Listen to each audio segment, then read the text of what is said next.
আসসালামু আলাইকুম, আমার চ্যানেলে আপনাদেরকে স্বাগতম। আজকে আমি একটি ডিজাইন দেখাবো, সেটি হচ্ছে ভাইরাল গলার ডিজাইন। আমি এখানে লম্বা নিয়েছি 7 ইঞ্চি, চওড়া নিয়েছি 3 ইঞ্চি। তারপরে সুন্দর করে দাগ দিয়ে দিয়ে এখান থেকে 3 ইঞ্চি নিলাম। তারপরে এই পাশে 1 ইঞ্চি থেকে 2 সুতো ঘর, তারপরে এইভাবে দাগ টেনে দেব। দেওয়ার পরে এখান থেকে 1 ইঞ্চিতে মার্ক করে নিয়ে এখান থেকে দাগ টেনে দেব।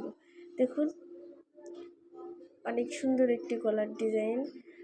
1 ইঞ্চি করে দাগ দিয়ে এখন সুন্দর করে কাটিং করে নেব।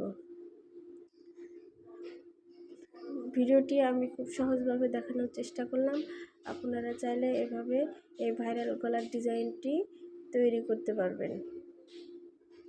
আর আমি শুরু থেকে বলে রাখি, আপনারা আমার চ্যানেলটিকে সাবস্ক্রাইব করবেন এবং বেশি বেশি করে লাইক কমেন্ট শেয়ার করবেন। এখন আমি এটি কী করব, কাপড়ের উপরে বসিয়ে দেব সুন্দর করে। আপনারা চাইলে এটিকে আয়রন করেও লাগিয়ে নিতে পারেন। এভাবে আমি এখন কি করব, সুন্দর করে সেলাই করে নেব।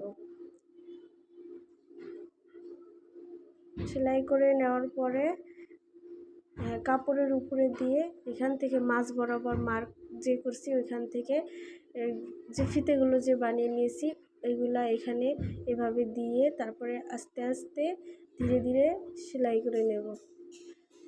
দেখুন যাতে বক্রমের উপরে না পড়ে সেলাই। আমরা কি করব, এভাবে ঘুরিয়ে ঘুরিয়ে সুন্দর করে সেলাই করে নেব।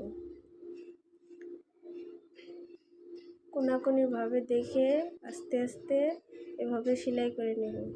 যারা দর্জি কাজে একদম নতুন, তারা আমার ভিডিওগুলো দেখলে অবশ্যই এই ভাইরাল গলার ডিজাইনটি তৈরি করতে পারবেন। দেখুন আস্তে আস্তে এভাবে কর্নারগুলো সেলাই করে নেবেন।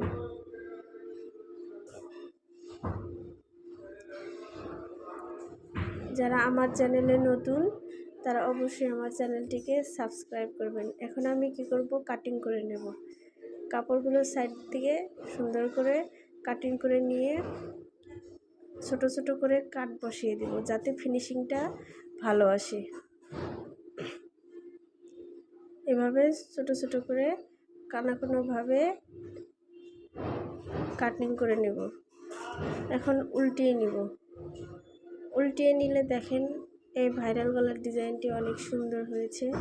আপনারা চাইলে এভাবে এই ভাইরাল গলার ডিজাইনটি তৈরি করতে পারবেন খুব সহজে। দেখুন।